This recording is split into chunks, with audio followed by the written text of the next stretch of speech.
Owabe engumgcinimafa we-ANC eEastern Cape uBabalo Madikizela uthi izinto azihambi ngendlela efanele ngaphansi ka-Oscar Mabuyane olawula ithimba lesikhashana le-ANC kulesisifundazwe.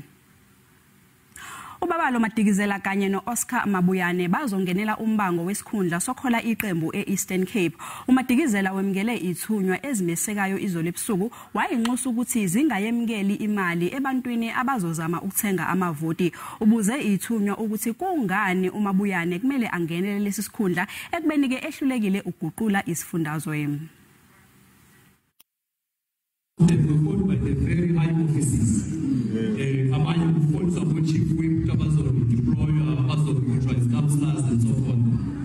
problem. It's nice now, but when you get there, do the right thing. They will give you money. They will give you money because they are the part of the establishment. They are the heads. 12 years old, we saw the church training in charge. Yeah. Where can we get money? No. We don't get. They want them for everything. Take the money from it, but do the right thing.